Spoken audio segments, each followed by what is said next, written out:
very hearty good evening to all the participants here to our weekend talk organized by the Center of Excellence in Safety Engineering and Analytics, IIT Kharagpur. And this program is conducted under Azadi Ka Amrit Mahotsav, which commemorates 75 years of India's independence. And today is the first New Year talk of 2022. Wish you all a very happy and prosperous and safe New Year.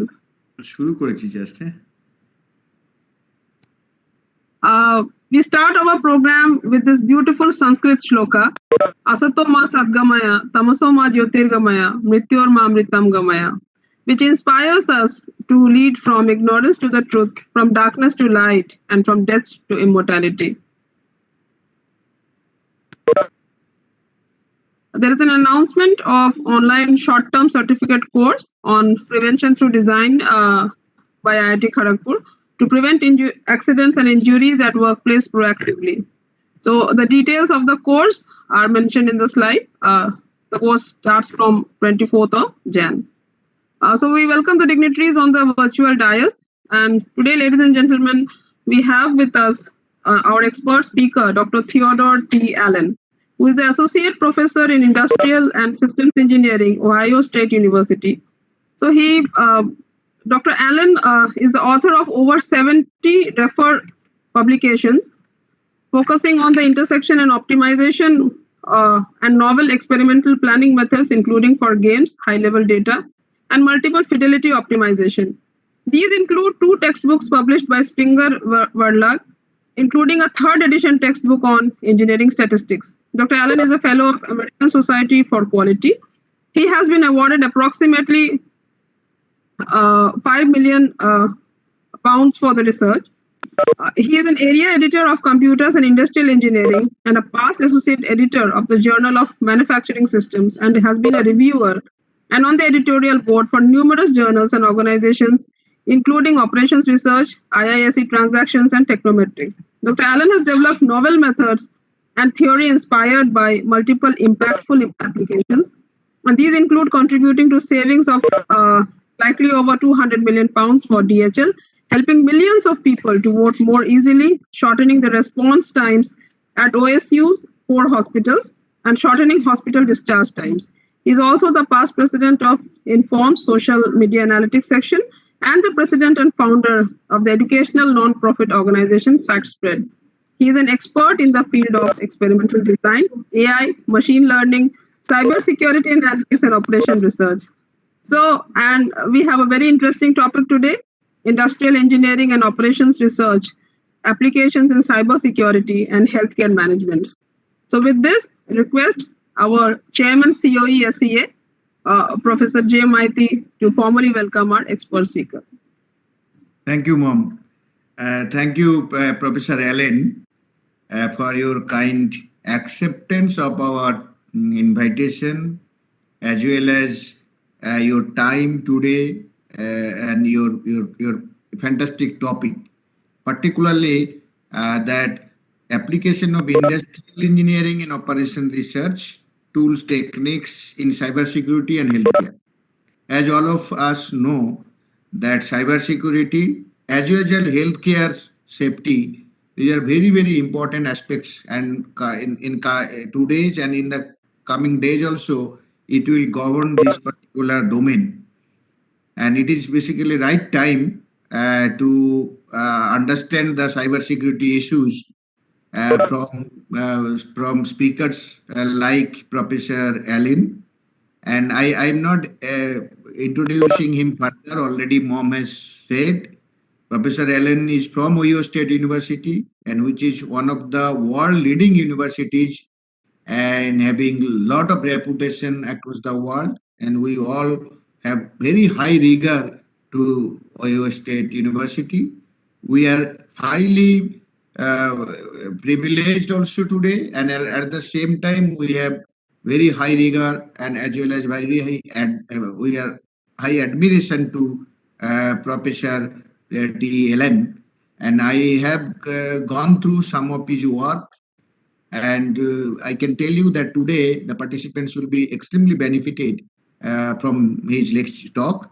And obviously CoE-SEA that Center of Excellence in Safety Engineering Analytics, IIT Kharagpur. It is working in a very noble mission and vision that we want that injury-free product, injury-free workplace, accident-free workplace, accident-free product. So and your lecture today will definitely give us a new insight when the cybersecurity related work systems are gradually becoming more and more. With this brief note, Professor Ellen, I welcome you for this lecture. And again, on behalf of the center as well as on behalf of IIT Kharagpur, we are extremely thankful to you for this talk. Professor Ellen, I request you to present your talk. Thank you, Professor Mighty and Mom and Professor Obi. So today we're going to go through applications of safety engineering and other topics that we'll talk about related to cybersecurity, healthcare, and inspection. I represent, and looking at the bottom, the Department of Integrated Systems Engineering and also the Department of Computer Science Engineering, where I have a courtesy appointment at The Ohio State University. My little laboratory is a security and efficiency analytics laboratory. So security is sort of similar to safety.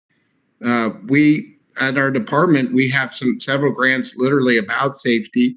And it's exciting to get to know Professor Mighty and the journal Safety Engineering, which is a great journal. I'm also the Chief Content Officer for our Institute for Cybersecurity and Digital Trust, and a member of the MIT Election Science Laboratory. So we'll talk a little bit about that applications. I have a lot of active collaborators, including many that I meet with every week. Those are the ones that I mentioned here in yellow and blue. And again, I'd like to thank Professors Mighty, Obi, and Roy Chowdhury, and Mom for that nice introduction. Thank you for that. Just again, a little bit more about me. I'm going to skip through this because Mom went through this, but it's actually right now I have more grants than I've ever had. I have 2.2 million in grants that I'm processing. I have a lot of different projects that I'm doing.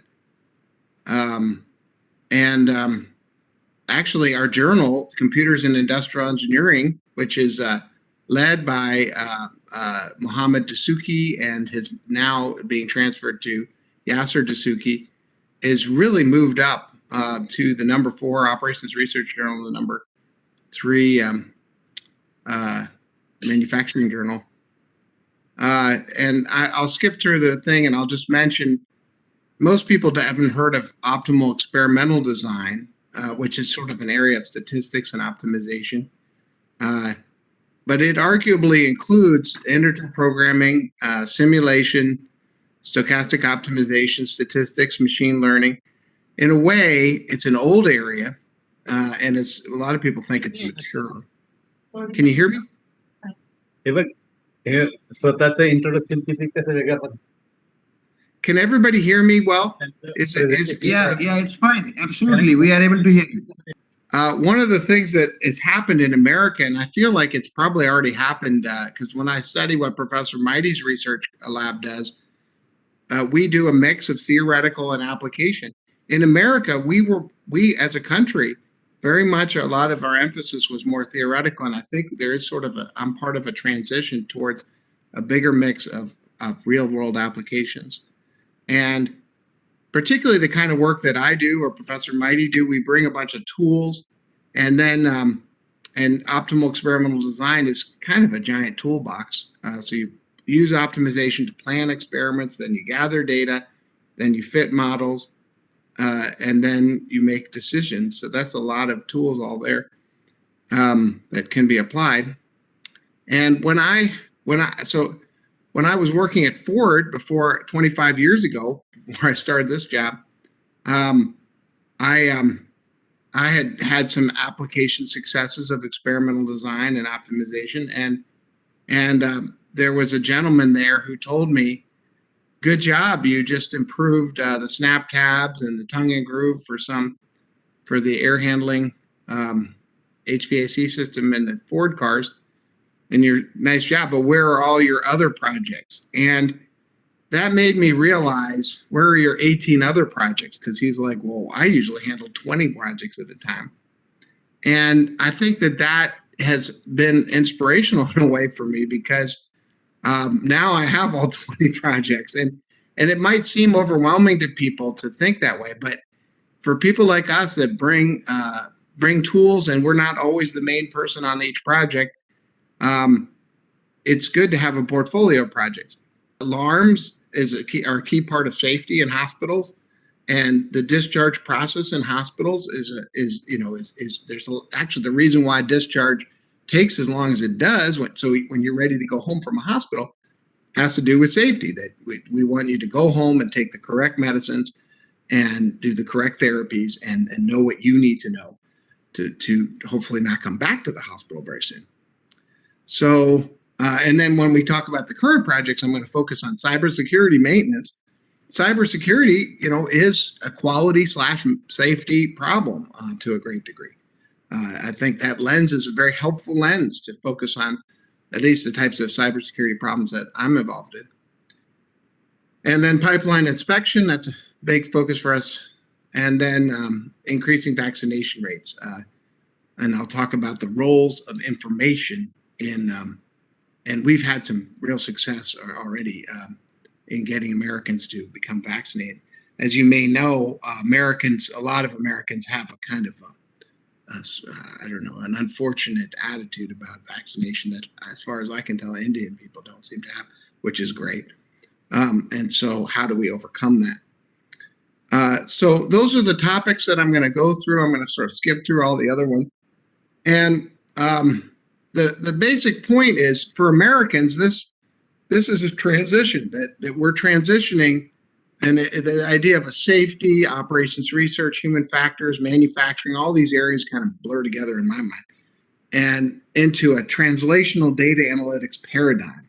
And basically, to me, what that mainly means is we're free as academics to try to be serious thinkers about new methods like Fisher, but also like Fisher, trying to do translation and have real impacts on the actual world immediately, not in some far off time. And that's a bit of a revelation for a lot of us, because I think our whole country is making a transition towards being, I guess you could say, a bit more applied. But I don't necessarily like saying that it's all more applied per se. So this project that we did with DHL, and it's still happening, actually. My former student, Yibo Dang, who's now going to be hopefully doing the same thing with Amazon now. He's going to start a super highly paid job out in Seattle. He was lead programmer while he was a student with me for this initiative. And the key person is a gentleman named Dr. Manjeet Singh. He's a very clever man, and he's still a manager at DHL and overseeing this. And then there's me.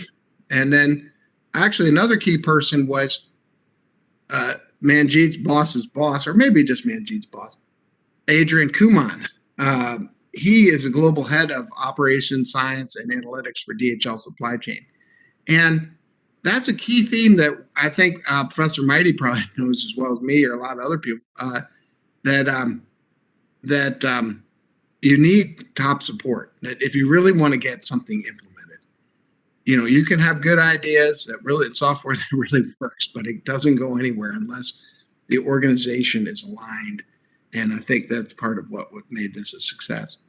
So the idea was, and this was, I think, mainly Manjeet's brainchild, use past delivery data to estimate the optimal outsources and deliveries, positioning third-party packages at bidding time. Okay, that's a lot to take in. What does it mean? What it means is DHL actually operates the supply chain for other companies in America. In Europe, they actually deliver packages like a postal service. But in America, they mainly just operate the network for other companies. So like Walmart or Target or Adidas, the shoe company. They will literally move things around for those supply chains for a price, and so they have to set the price and bid to win the contract. And some of them, if the bid's too low, they shouldn't do it at all. So they need to be able to estimate their costs and to operate the network for these other companies.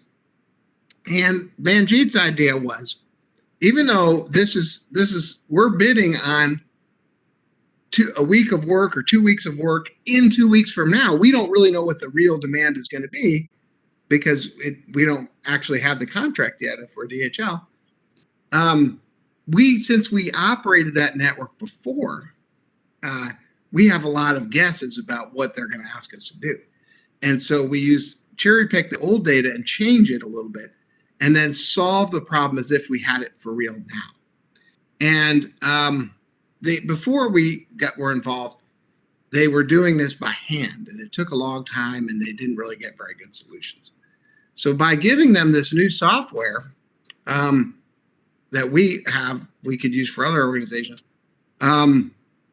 we basically solved the problem of this is a very large integer program, if you know what that is. Basically, it's an optimization method that can solve this, which basically can say, okay, these trucks should go this route and deliver these packages, and this truck should go this route and deliver these packages. And we can take into account that the truck drivers can only drive for so many times and so long, and there's layovers and time windows. They have to deliver it during these time windows, and they have these layovers, so they can't drive forever, and the trucks have certain capacity. All that can be taken into account. And also the possibility that if we were operating, let's say, the Walmart supply chain for 2 weeks, we could outsource some of the packages to UPS or some other organization.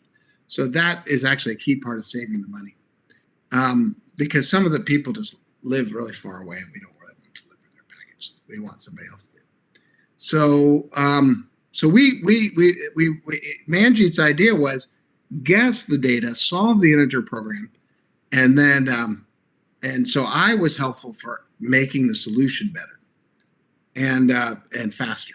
And when we compared the different methods that we made a big comparison of all these different methods, EBO mainly did, and our methods were much better at solving the problem than the current human previous process or the new process. And we also were solving the problem at huge scale. So some of the problems that we considered in our comparison were just much bigger than most of the journals can handle. So we're delivering like 800,000 packages with 200 trucks. These guys, in most of the literature, is like 100 packages. So we solved it at a much bigger. So Garobi struggles at about 100 packages, but to solve the problem, we needed 800,000 packages. And so that's why we explored these meta-heuristics, and we innovated in meta-heuristics. And so the key reference is this European IEOR article that was also operating at a sort of similar scale to us. And we rebuilt their code from scratch. We implemented dynamic programming for subproblems. Then we also developed a new type of ant colony search, and then we, which has two different kinds of ants, red and black, because like the red, let's say the black are DHL, and the red might be UPS.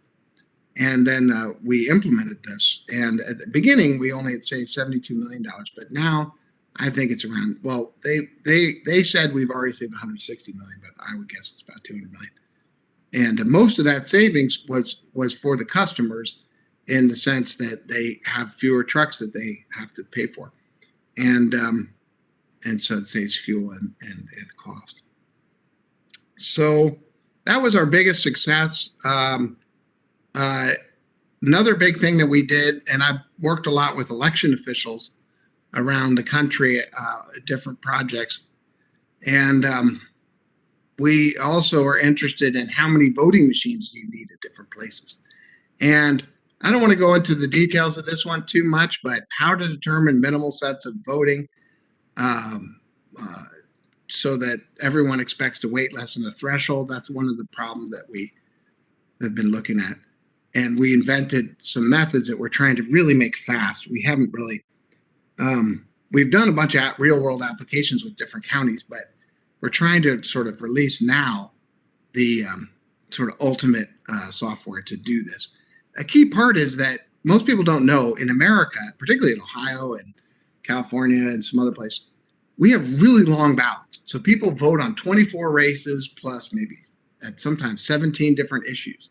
It's like taking an exam to vote. And also the exam has different length at different places because some people have more issues, some people have less.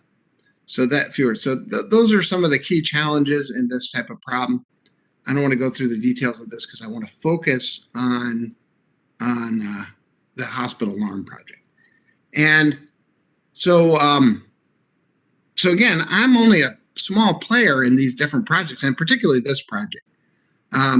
So this particular project, my colleagues, C.J. Hansen, Professor Mike Rayo, who's a professor in our department, Professor Emily Patterson, who's my wife also, they were the leaders. And I was mainly just doing statistical support in this. And what happened is, if you go to a hospital in America, and I doubt it's as bad in India, but in America, if you go to hospitals, the alarms are going off all the damn darn time. It's very frustrating. You're just trying to get well. You're obviously a sick person because that's why you went to the hospital. You're trying to rest, and these darn alarms are going off all the time. It's really annoying. So this over alarm problem is a well-known thing. I mean, it's just honestly totally obvious if you just go to most hospitals in America. And so how do you do that? And so my wife, Dr. Patterson and Dr. Rayo, who is actually her former student, they work with OSU Hospital. We actually have 4 hospitals at OSU. We're a very big organization.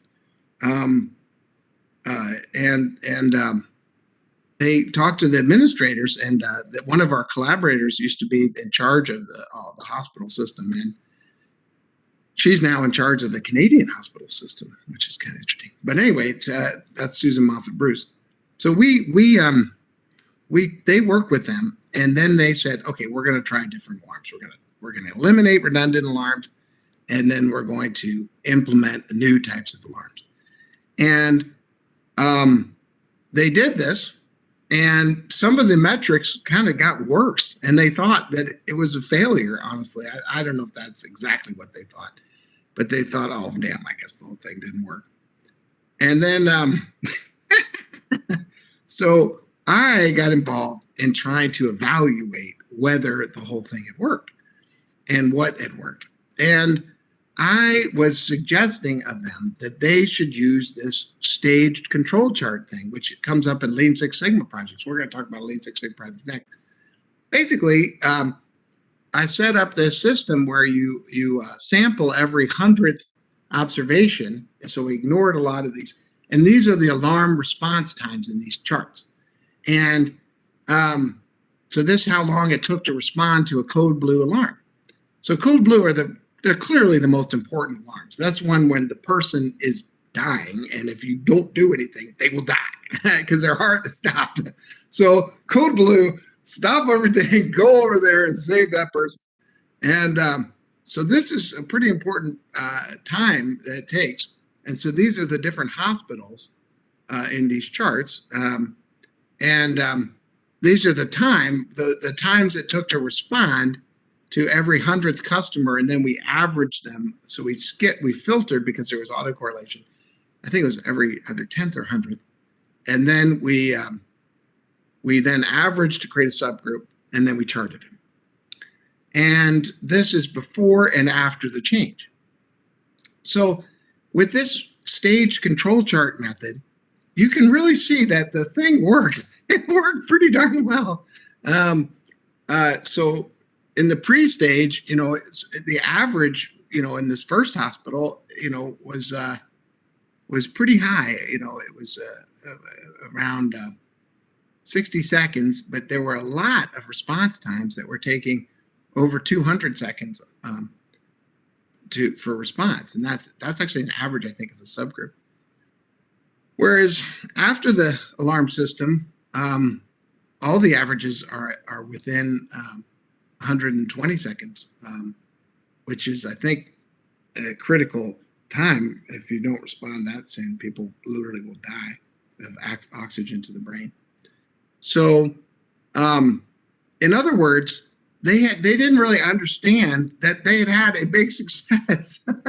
And so that's what I helped them with, the stage control charting. And I think it was a very useful thing to do. And it shows that there was a sustained benefit for the new alarms and that the benefit was quite important. And we did this for the other types of alarms as well. But these are the ones that really matter, I think. So we used a staged IMR chart. And actually, so these are not subgroup averages. These are individuals and moving range. So, so that was one project that we did. And, I think that stage control chart approach and also the change in the alarm system is something that hopefully all the other hospitals in America and maybe around the world will start to emulate, because you really just don't want to over-alarm places. And I think that's a really important safety issue. So another project that I did many years ago was working with a different hospital. This one was in Alliance, Ohio. And the discharges were taking a long time, and the files had lots of errors in them. So what does that mean? Well, so when you go to the hospital, you are there to get some kind of treatment, hopefully get better at whatever it is that's bothering you. And then at some point, hopefully the doctor says, we're done giving you whatever treatment you were supposed to get. And now you get to go home. And that's where or home or someplace. You might not go home. You might go to a nursing home or some other place. But the point is you get to leave. And when the doctor says you get to leave to the time when you actually do leave and the bed is free so they can put another person in there, that is the discharge time. And so I didn't know much about this. I was hired to do consulting as a consultant to help with this by the CEO of the hospital. So that was another one of these times where we had top level support, which was great. And so I didn't know how to fix this. I mean, I didn't know almost anything about hospitals when I did this project. And so what we did was we went through a Lean Six Sigma stages. And I think that was a very helpful idea, because then we could have sort of limited objectives in each stage. So let me just make sure I'm not taking too long. So what basically the longer the short of it is, we actually use this this cause and effect matrix. That's different than cause and effect diagram. Cause and effect matrix to kind of rationalize why we were focusing on certain things and sort of eliminate a bunch of things that were promising, but we couldn't get support to do. And we basically determined to standardize the order writing process. And by doing that, using a stage control chart, this is a slightly different looking one, we really improved the system. And we really shut down the errors in the charts too. Basically what happened was the doctors were writing, oh, you need this drug when you go home. And the nurses had a lot of rework, because they were like, well, did you know that they were on this drug and this drug? And did you know that they had this drug and this drug before that's another thing you don't realize. Just like in America, a lot of people don't realize how long the ballots are when you vote. A lot of people don't realize how many drugs these old people are on in America. And it's I think it's a shame. I don't think they should be. I mean, I'm not a medical doctor, but I'm pretty sure it's a bad idea. And So the point I'm trying to raise is that they're on all these complicated drugs. They were on the drugs before, the drugs during the hospital, and then the drugs after. By preparing the doctor to write the form, it reduced the rework because they could be confident that they were doing the that everybody knew what drugs were relevant, and then that they were making a good decision. And so that's what caused this time, and it also caused the files to be more correct when we did an audit of the files. So those are two key applications. I'm not going to talk very much about this printed circuit board one. This was a manufacturing one. Now I'm just going to focus a little bit on cybersecurity. That's what a lot of people want me to talk about, and I also spend a lot of time thinking about these days. So the team, we've got a pretty strong team.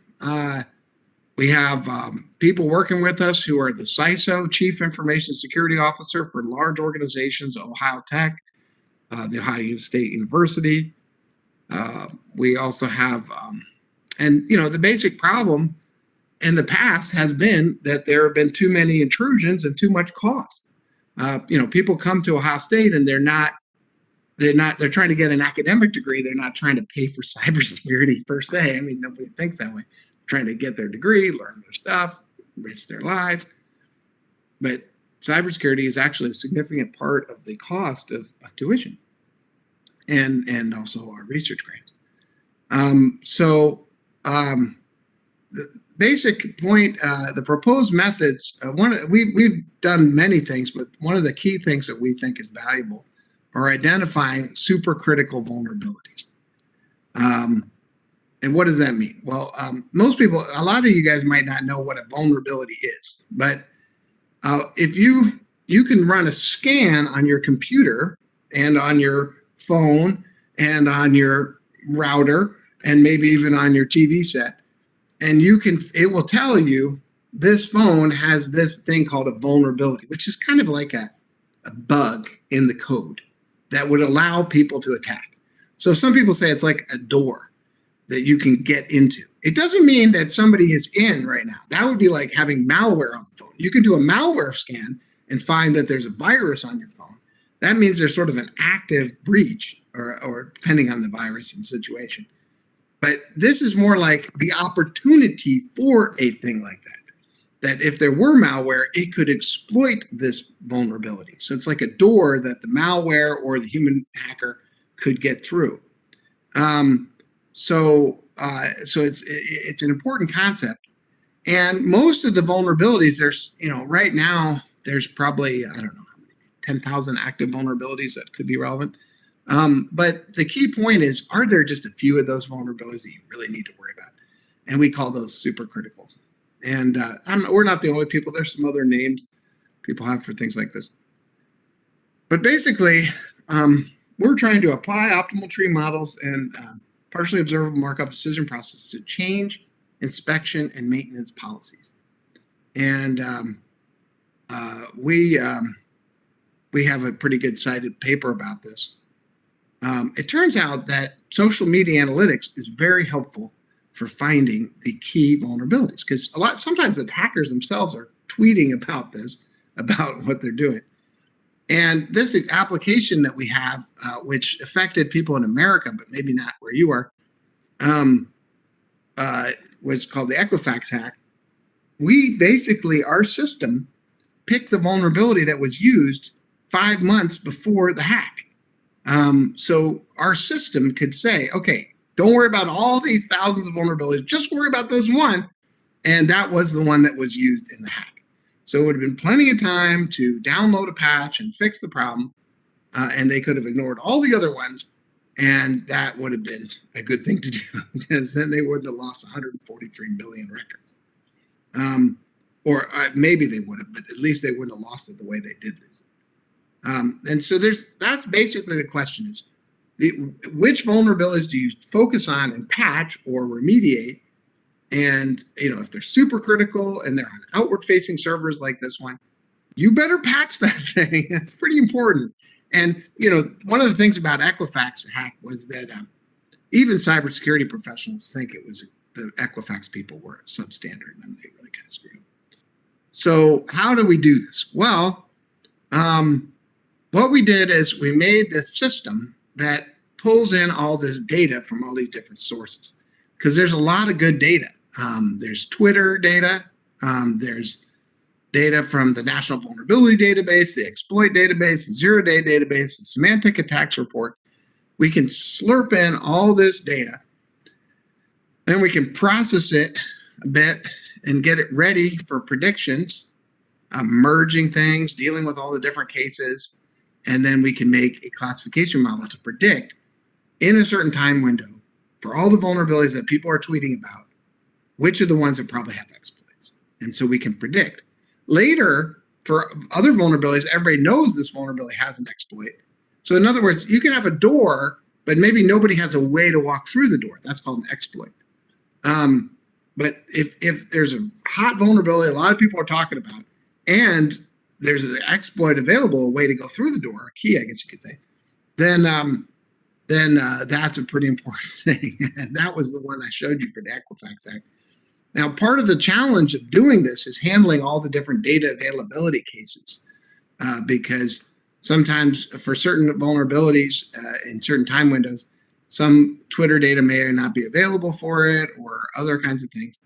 And so we have to make a bunch of different classification models to try to predict whether there's an exploit. And so this is a very cool thing that we're trying to get the system more usable by other people, just kind of like what we're doing with the voting machine stuff.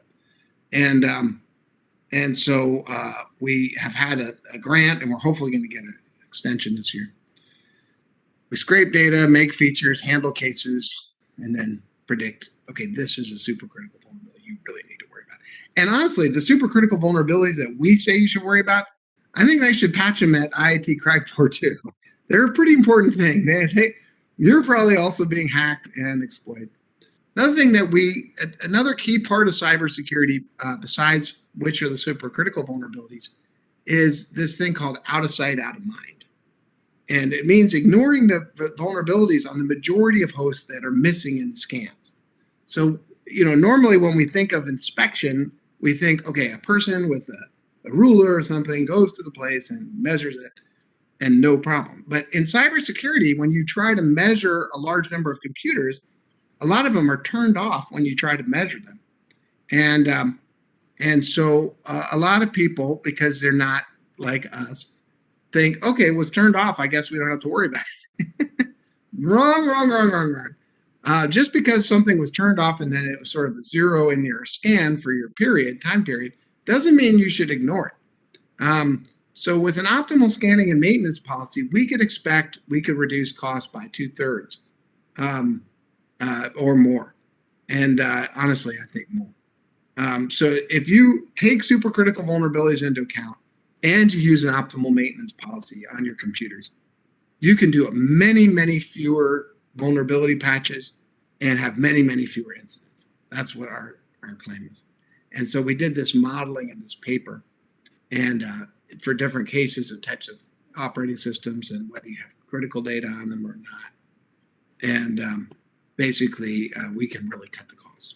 And so more is possible benefiting from supercritical vulnerabilities. We actually, this cost savings estimates in our paper actually they just included dealing with out of sight, out of mind. Basically, if you use any kind of solid approach to say, okay, this computer that was turned off probably has this vulnerability, you should turn it on, scan it, and patch it. Then if you use that policy, you can really save a lot of money. And so, all right, I'm going to kind of wind down a little bit. I think I've covered all the things. This pipeline inspection project, we're still also hoping for a follow-up project on this one. We have made these methods to deal with these images and say, okay, this is a defect, this is not a defect. And we have more accurate models than they had before, but we haven't had it really implemented. And that's partly because we have to be even more confident and more correct than we've been. And so we're trying to get a follow-up project for that. This is another one that I'm going to not talk too much about. This is an important thing for me. And Professor Shyok used to be deeply involved in this, and we were grateful for that. basically, this particular project, we're trying to share information with millions of Americans, and maybe we could do it in India too. In our team, the key person is Antor Rashid. He's the vice president of FactSpread. I'm the president, but he's the one who really does the work. And he's actually Bengali from Bangladesh. His family. He's actually from Brooklyn, New York, in America, but his family is Bangladeshi. And we had only 53% of the U.S. population which had gotten the vaccine, and 500,000 dead people. Now we have about 800,000 dead. But anyway, the point is that was our situation. And we make 15-second ads, and then we share these with different populations. So that's one of the cool things about Facebook, and also about any social media, TikTok or YouTube.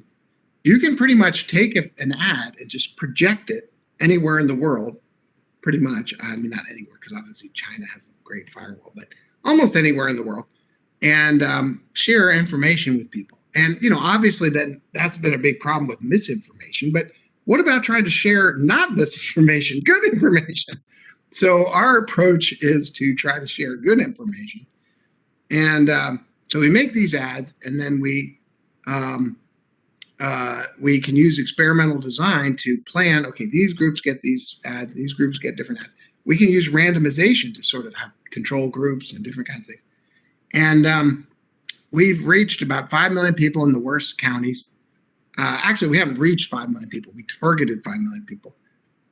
We reached maybe 1 million people.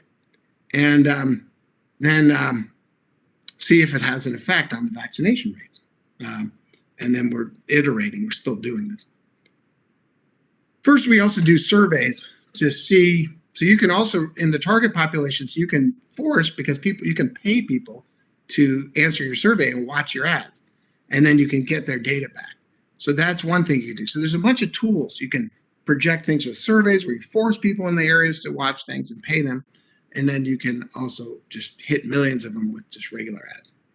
And so when we did the survey, we found that of the non-vaccinated people, quite a few of them were not at all open to taking our information and changing their policy procedure. But actually, about a third of them they saw our ad and they thought, I am significantly persuaded, at least somewhat persuaded. And so that's a third of the people. That's a good number. That's not nothing. And so this was a survey we launched, and we're actually doing another survey right now. Then we did a randomized experimental design, and found that we had significant effects. That if you use keywords, you can increase the vaccination rate significantly. And also, this ad is quite effective. This ad seems to be completely ineffective. So we tried 3 different ads. We used this big experimental design. We found significance in affecting people's performance. And actually, we had a big effect on West Virginia. And so we started our ads, and then where we are now, we've moved them up. It wasn't necessarily us. I mean, it could have been somebody else, but we very likely contributed to about a 12% increase in a whole state in America. So that's what we're trying to do. We're essentially trying to engineer our populace, but we're trying to do it with referee data. And we always end our ads with, say, fact check it yourself, and we give the link to the thing. So we're trying to be part of the solution, not part of the problem. I mean, the opposite of misinformation, actual information. So that's a big activity that I'm working on. And next thing we're going to do is North Dakota and Idaho. So we have, I think what we sort of discovered is on a county-based effect, so there's states and then there's counties inside the states. If you randomize over those counties, we can prove that we had an effect, but it's a small effect. But what seems to happen is if you hit a bunch of counties in a state, you can possibly get a cascading effect where the whole state moves. And that changes the structure of the random errors. And so now we're starting to think about randomizing over states rather than counties and trying to move whole states.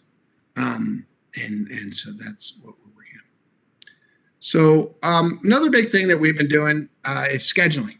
We've been working with Honda. We've been working with a company out of Taiwan. And we're trying to get people to use our scheduling methods. And it's hard. There's a lot of resistance. It really is kind of like AI coming in to take your job. And people don't like that. I mean, I understand they train for 6 months or longer and they feel like they're an expert. They've been promoted to be a scheduler. And then we come in and say, we can schedule it better automatically. And that was kind of the same thing that happened to DHL, but we had, such high level management power that we could just do it. In these other organizations, we do have high level management power, but we have to be right. And we also have to try to work with the people rather than just totally replace the people. And so that's a big subject that is on my mind a lot. And so not just try to say, okay, here's an optimization solution. Bye, people. We're doing it without you.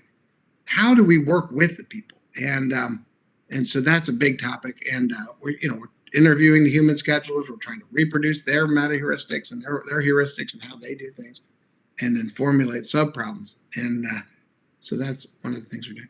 Another thing we're doing right now has to do with the design of drone swarms. You may not know this, but you can project all around the world in a short order swarms of drones. and then how do you do the drones to try to service?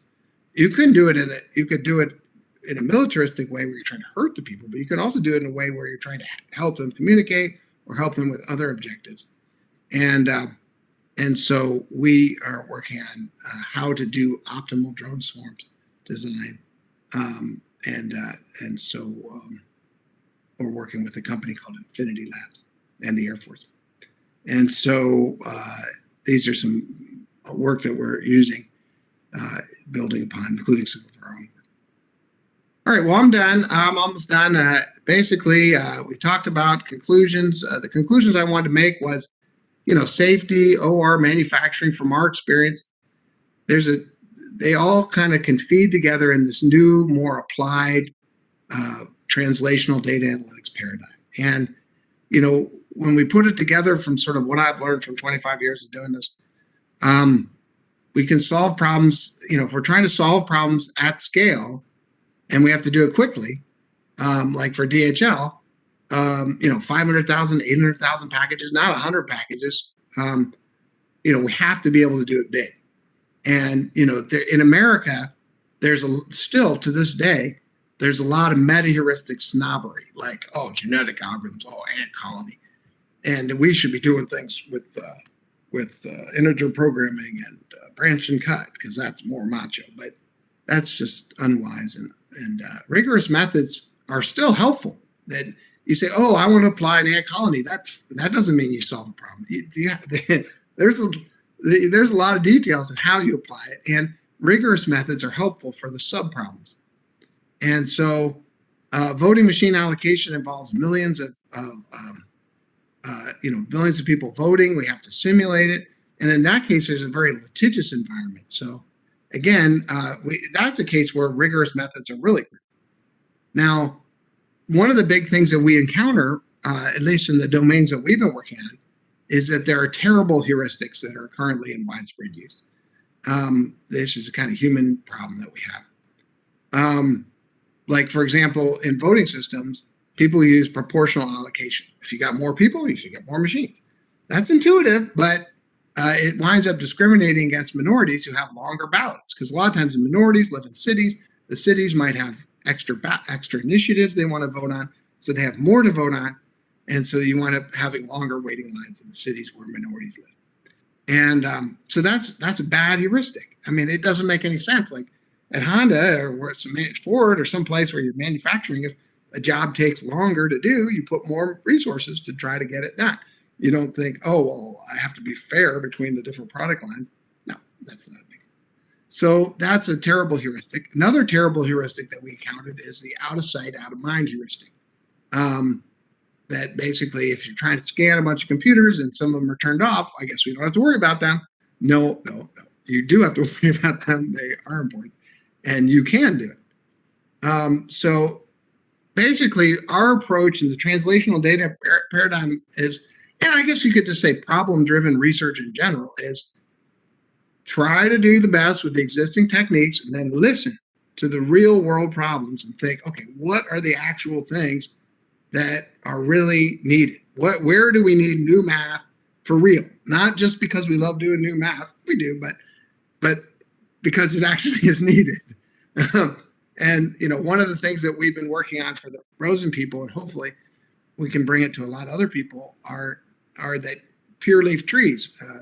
So optimal classification trees we didn't really talk about that, but they are a really important way to do classification because they're more interpretable and they're also more accurate in the applications we've been looking at. And you better be sure. If you're telling me this is a defect, be darn sure, or just say, I don't know. Those are the key options that we're seeing are critical for Rosen. And because they can throw some of them to humans to double check and understand. So if the AI is going to say it's a defect or it's not a defect, it better be sure. And that's why we're working on this thing called pure leaf trees. So if it's not confident, then it's not useful. And there's limited use in pipeline inspection. And then human-led scheduling is more likely to be used. And if you address this conflict and the needs of the schedulers and the humans, you're hopefully going to get some adoption. So those are two of the things that we're listening to the real world and trying to change how we do the methods. So I guess just to kind of finish, if you bring rigorous approaches, people will listen. They do. There used to be the sense that, our research is for the far future and nobody will ever listen. And that in my life has totally changed. I'm just an associate professor trying to get promoted in one way, but in another way, I have immense power and I'm cooked into a lot of things. And so, but how? Not because I'm just a genius and everybody wants to get my opinion, because we bring rigorous methods and we lay it out and we do diagrams, and then people will listen, and they should listen. And so we're not finding a lot of frustration and no one listens. No, that has changed. And if you bring rigor and you're open and honest, it can really work. So that's what I have for you today. Thanks for listening. I hope I didn't go over too long. Are there any questions?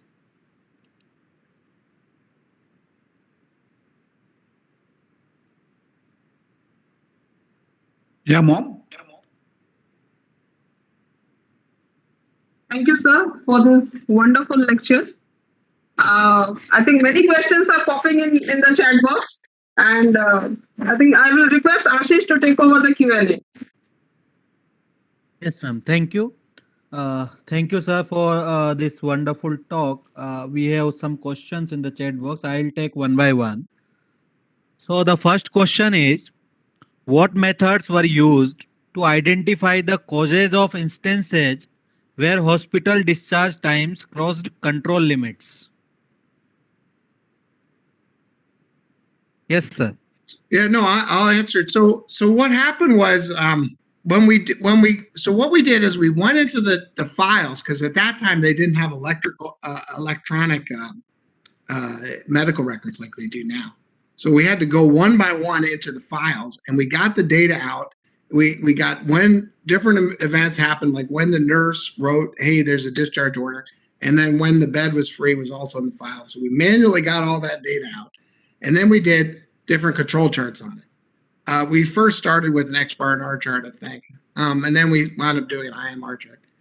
So we did these charts, and what we found was there were some out-of-control signals. And when we looked into the out-of-control signals, what was causing it was pretty clear. Some of the patients had an overnight stay. And so basically, so the doctor writes the order, you get to go home, or you get to go wherever you're going to go. But then the patient maybe takes a turn for the worse, or some kind of thing happens. And then they say, okay, you get to stay overnight.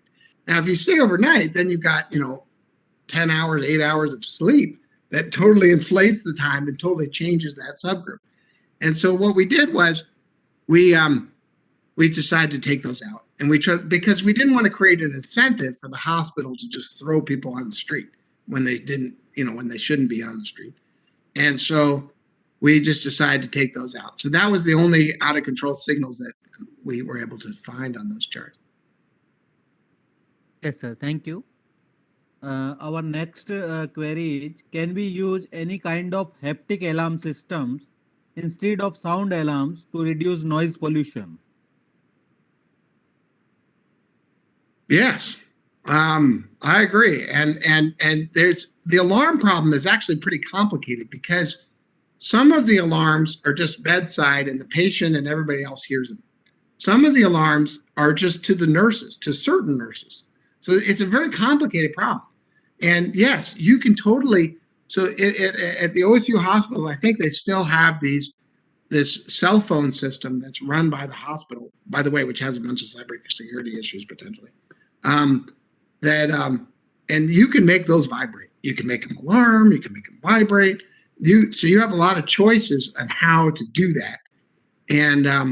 And so so I mean, clearly the simplistic approach of just anything you could be worried about, make an alarm, is not a good approach. There's clearly a lot of just choices to make. And I wasn't really in charge of that part of the thing, and I kind of came in late. So I honestly don't know all the different places where you could put haptic alarms. But yes, the answer is that could be a very good idea, I think. Thank you. Thank you, sir. So our next question is, what parameters are used for pipeline inspection? Well, actually, I'm so glad that you asked that because I get to mention something kind of cool. So probably the most useful thing we've done for Rosen was our feature selection. And so basically, we love optimal trees, and some people, you can love random forest or neural nets or different things like that. But the features are the key. And where did we get the best features that we could find? An IIT Cragpore article. I forgot what they were doing and who the authors were, but there was an IIT Cragpore article that was doing image analysis for something kind of similar. And they were using wavelets. And those turned out to be some of the best features that we got. So we did a big literature search for similar kinds of things. And then we tried to code up all the different features from them that we could find. And the ones that really won were these wavelets. I don't know. And the paper was from IIT Cragpore. So just saying, that was kind of fun. Does that answer? I can't remember what your question was, but I'm so glad I got to mention how IIT Cragpore was key. Thank you, sir. So the last question for today's session is, what factors are being considered for blocked and randomized experimental design for vaccination rate? Yes, right. So what we've been doing for that so far was we take the vaccination. We're doing everything on a county. So like in Ohio, there's 88 counties, I think. And so each state is broken into these little subgroups. And then we study which counties have the worst vaccination rate. And then we also study the minority amount in the county. So we actually do use fraction white, which is hopefully we're not being racist. The reason why we do that is because we have data about that, and it really does affect the vaccination rate. And we've also found, if you looked at that interaction plot, that some of our ads work on the white populations, but not on the black populations, and the black counties. And I feel really, I'm worried that we're being racist or something, but it is true that if we send, there's things to balance. We don't want to be racist, but on the other hand, we don't want to hurt people. That if our ads actually make things worse for certain groups and they start doing less vaccination, then that's a bad thing. So that has been a real problem that we've had, that there seems to be very different performance in the populations. And I think part of it has to do with a delay, that the in America, and this probably is true in India too. I don't know. The different groups have different access to healthcare, and so if we stimulate somebody like, oh, I'm going to get my vaccination, I'm totally into it now, then there's still a delay, and there's also potential trust difference as well. And so and one of the things that we found is that the counties with Black people in general respond to education better than the white people. That if the more educated the county, the more the Black people get vaccinated. And that could be because the more educated counties are richer. So we don't know why that is, but we definitely find different performance based on ethnicity. And I'm conflicted in whether that's a good thing to do, but that's what we're doing. Yes, sir. Thank you, sir. So now I would request Professor Krishna to provide formally provide vote of thanks to our expert speaker. You unmute the speaker, unmute the audience. Yes, sir. Yes, sir. Yeah, but is there anybody from the audience want to? Can that be taken? Yeah. Anybody from the audience can ask what to ask? Yes, Samtanu Banerjee has asked some sir. questions. So Ashish, can you please take this? Yes, sir. There is one more question. So, what are your suggestions regarding solving operation research problems using hybrid solvers? D-Wave quantum hybrid solvers have been used to solve similar drone problems by US armed forces previously. How important do you think is it to introduce subject related to quantum annealing, QA/QO, etc. for developing upcoming generations to get acquainted with quantum technologies? I'm aware. So there's sort of two types. There's two branches, as I understand it, of quantum related computing. There's actual quantum computing, although as far as I am aware, that the real quantum computers that you can actually use are quite limited at the current time. Although who knows, there may be some proprietary quantum computers that actually work really well. But then there's also simulated quantum computing. And some of the meta-heuristics that have been proposed to simulate quantum computing, you're not actually using quantum computing, you're actually using a regular computer, but you're simulating quantum computing. Those have had some real successes, I've heard. We have not actually coded them up and used them exactly. But I'm glad that you mentioned that, because we're trying to code up good meta-heuristics for controlling drone swarms, and I was unaware that that was a good thing. We were thinking of using some of the simulated quantum meta-heuristics for scheduling, not for that. But I will look into that. Thank you for pointing that out. Yes, sir. Thank you, sir. So now participants are allowed to unmute themselves. They can ask questions if they have any queries.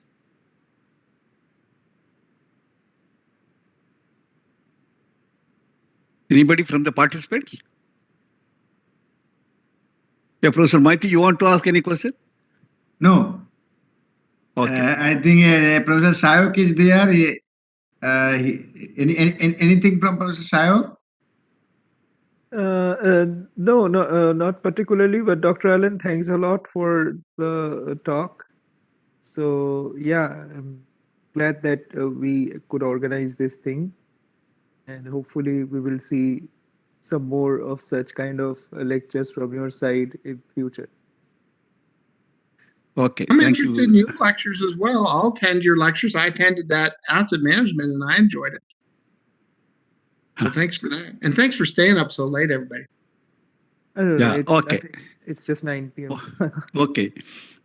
Dr. Allen, really is a very exciting talk, particularly for the Center of Excellence in Safety Engineering Analytics people. This is a very, very informative talk. A lot of practical problems you used analytics and you sorted out. And students my students who are hearing are the people who are associated with our Center of Excellence in Safety Engineering and Analytics. This is a great lesson, guidance to us. We can take up all such problems across the country, and we can solve. Very interesting. Right from pipeline pipeline inspection, you have taken hospital alarms and all these very interesting problems. Very interesting problems. We have plenty of such problems. Professor Maiti is a great opportunity. We should get into such problems and use our techniques. And we are looking at very big problems. We can even voting machine allocation. Very interesting. Voting machine allocations also you worked on. Think of voting machines used in India in the elections. Every time you have elections, every time people complain, we don't have machines, we don't have people are more, machines are less. All these problems we can work on these things. Thank you. Thank you, Dr. Ellen. You've spoken very well. And finally, you said safety is the agglomeration of all these disciplines. Working in all these things will, in one way, improve the safety. I fully agree with you. This is what I keep on telling everywhere. Safety is a parasite. It doesn't have its own existence. It lives in all these fields. And finally, if you improve, safety is improved. You have reinforced my statement of safety definition. Thank you very much. Thank you, my moderators, led by Mom and others, and all the very key audience. These audience they come here to really hear. They don't come here to just listen and go. So they are really key audience. They want to go back and work in their own areas. Thank you very much, and thank you for IIT. And we seek your cooperation in the near future. Our COE is very concentratedly working on all these areas. So probably you will be one of our best. We can work together. Thank you very much. Thank you all. Thank you all. Special thanks from my side, Professor Ellen. So we'll meet again next week. Next week will be the industry speaker. So like that, every week we'll be moving. Thank you very much, and a good day to all of you. Thank you. Thank you. Thank you, Professor Ellen. Thank you. Thank you. Bye.